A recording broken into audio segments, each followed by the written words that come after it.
Baik, Assalamualaikum warahmatullahi wabarakatuh. Perkenalkan, nama saya Mahrani Cindy Weningtyas dari Universitas Sultan Haji Muhammad Idris, Prodi PAI, Anak semester 4. Baik, di sini saya akan menjelaskan mengenai pengembangan dan etika profesi guru.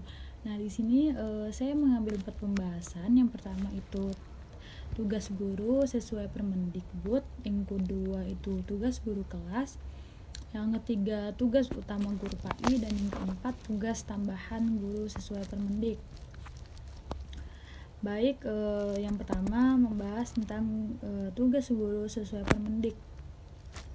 Guru yang saya mengutip dari Permendikbud nomor 15 tahun 2018. Yang pertama, merencanakan pembelajaran atau pembimbingan meliputi pengkajian kurikulum di silabus pembelajaran atau pembimbingan program kebutuhan khusus pada satuan pendidik, pengkajian program tahunan dan semester, pembuatan rencana pelaksanaan pembelajaran atau pembimbingan secara standar, proses atau rencana pelaksanaan pembimbingan.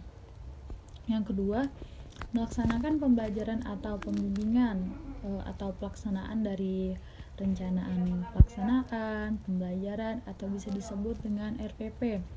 Yang ketiga, menilai hasil pembelajaran atau pembimbingan atau merupakan proses pengumpulan dari pengelola informasi untuk mengukur pencapaian hasil belajar peserta didik pada aspek sikap, pengetahuan, dan keterampilan.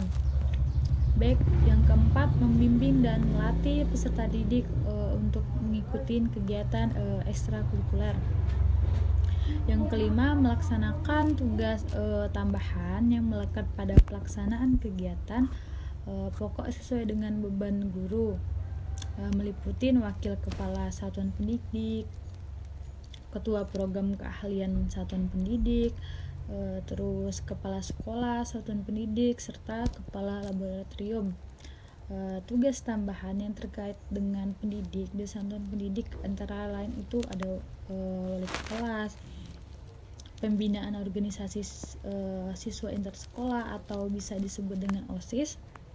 Yang kedua, pembinaan ekstrakurikuler. Yang ketiga, koordinator pengembangan keprofesional.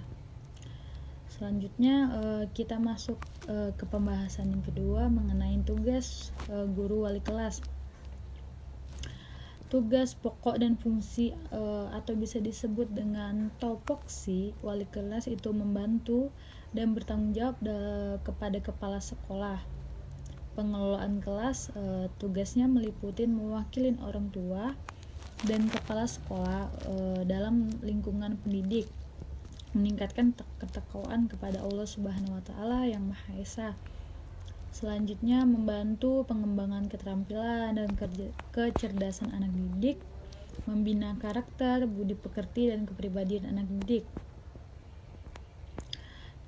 Keadaan anak didik, mengetahui jumlah putra dan putri dan nama-nama anak didik, mengetahui identitas lain dari anak didik, mengetahui kehadiran anak didik di setiap harinya, mengetahui masalah apa aja yang dihadapi anak didik di sekolah. Selanjutnya, melakukan penilaian. Nah, itu tingkah laku anak didik sehari-hari itu pastinya kan kita menilai keaktifannya, terus gerak-geriknya, kerajinannya, kelakuannya, disiplin, terus mengambil tindakan bila dianggap perlu pemberitahuan, pembinaan, terus pengarahan, peringatan secara lisan dan tertulis. Peringatan khusus itu kita menggunakan guru BK atau kepala sekolah. Selanjutnya, langkah tindakan lanjut itu memperhatikan buku nilai rapot anak didik, terus memperhatikan keberhasilan atau kenaikan anak didik, memperhatikan dan membina suasana kekeluargaan, penyelenggaraan administrasi kelas juga. Selanjutnya kita masuk ke pembahasan ketiga mengenai tugas utama guru PAI. Nah, di sini saya mengutip dari Muhammad Unzer Usman mengelompokkan tugas guru menjadi 3 kelompok, yaitu dalam bidang profesi, terus tugas kemanusiaan dan tugas kemasyarakatan.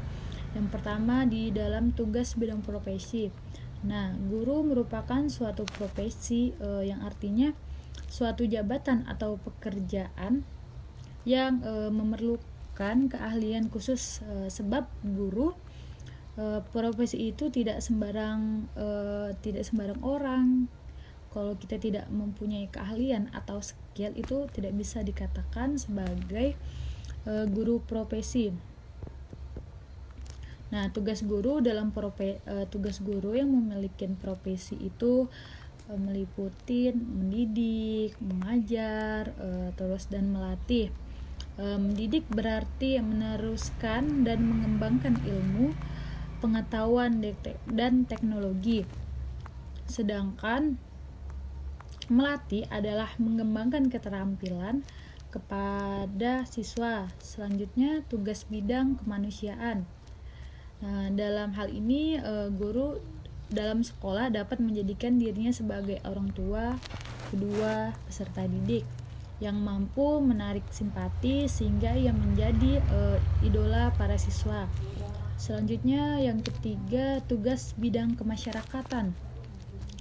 Masyarakat menempatkan guru pada tempat terhormat di lingkungan, karena dari seorang guru diharapkan masyarakat dapat memperoleh pengetahuan. Selanjutnya kita masuk kepada pembahasan keempat, yaitu tugas tambahan guru sesuai Permendikbud.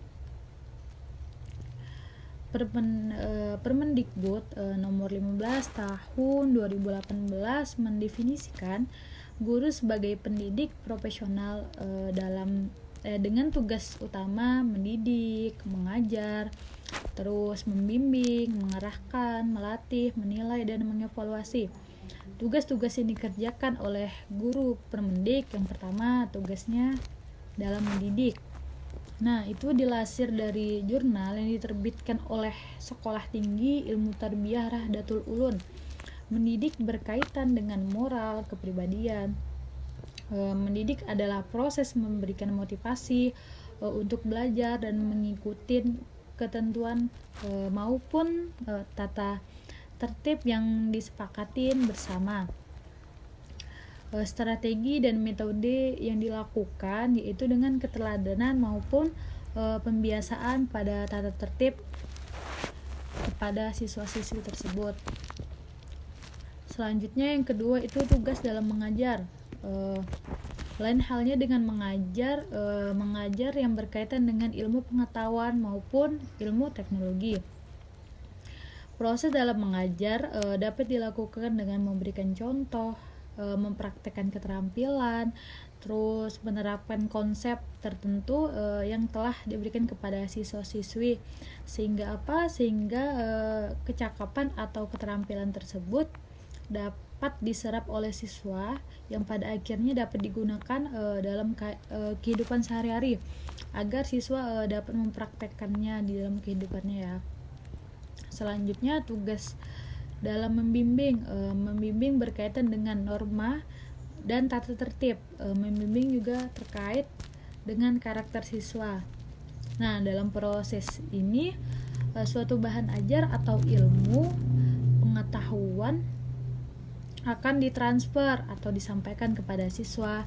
Namun metode ajar yang disesuai dengan karakter siswa itu sendiri, kita harus dapat menyesuaikan mengajarnya kepada siswa. Bagaimana siswa itu dapat merespon atau menangkap pembelajaran yang kita sampaikan kepada siswa-siswi itu tersebut.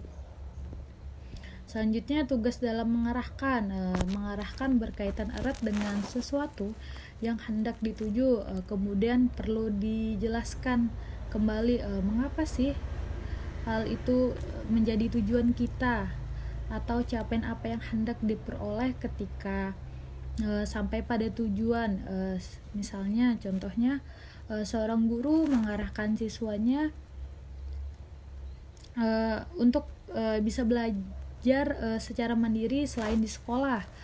Kemudian guru tersebut menjelaskan alasannya bagaimana sih ketika kita menegaskan kepada siswa-siswi kita untuk selain belajar di sekolah bisa belajar dimanapun, dan memberikan alasan-alasan yang akurat agar siswa dan siswinya mendengarkan penjelasan dan mengikuti alasan yang diberikan oleh guru tersebut.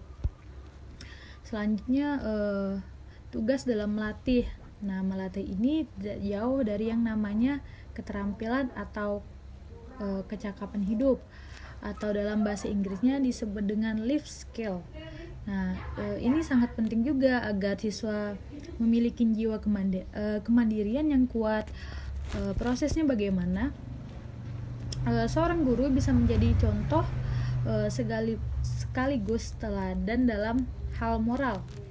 Nah, kepribadian maupun teknik tertentu sehingga dapat dilihat secara langsung oleh siswa agar berinisiatif atau melakukannya juga. Sekian penyampaian dari saya, kurang lebihnya saya mohon maaf. Akhirul kalam. Assalamualaikum warahmatullahi wabarakatuh.